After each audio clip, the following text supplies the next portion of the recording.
আমাদের যাত্রা শুরু হয়েছিল হযরত শাহজালাল আন্তর্জাতিক বিমানবন্দর থেকে এবং আমাদের গন্তব্যস্থান ছিল সুবর্ণভূমি ইন্টারন্যাশনাল এয়ারপোর্ট, ব্যাংকক।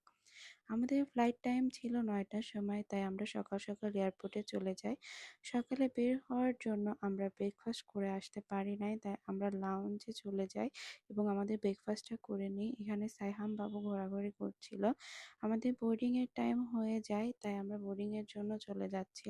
আমাদের বোর্ডিং পাস সহ আমরা বোর্ডিং এর জন্য চলে যাচ্ছিলাম। এখানে সাইহাম এবং সাইহামের বাবা বোর্ডিং এর জন্য ওয়েট করছিল এবং আমি এখানে কিছু স্ন্যাপ নিচ্ছিলাম।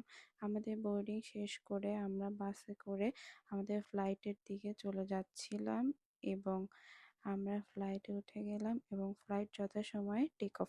আমাদের কিছু ইনস্ট্রাকশন দিচ্ছিল এমার্জেন্সি পারপাসে। এখানে সাইহাম বাবু সামনে তার আঙ্কেলের সাথে খেলা করছিল এবং এখানে সে ললিপপ এবং বিস্কিট খাচ্ছিল। এভাবে সে তার সময়গুলো কাটাচ্ছিল। তারপরে কিছুক্ষণ পরে সে ঘুমায় যায় এবং সে ঘুমানোর পরপরই আমাদের খাবার দিয়ে দেওয়া হয়। খাবারটা অনেক টেস্টি ছিল, অনেক টেস্টি খাবার এবং অনেক সুন্দর ভিউ।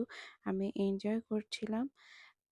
দীর্ঘ ৪ ঘন্টা জার্নির পরে আমরা আমাদের গন্তব্যস্থল ব্যাংককে পৌঁছে গেলাম এবং এখানকার সব ফর্মালিটিস ফিল করে আমরা চলে যাচ্ছিলাম ক্যাব বুক করতে এবং ক্যাব বুক করে আমরা চলে যাচ্ছিলাম আমাদের হোটেলের দিকে। আজকের ভিডিওতে এই পর্যন্তই। ধন্যবাদ।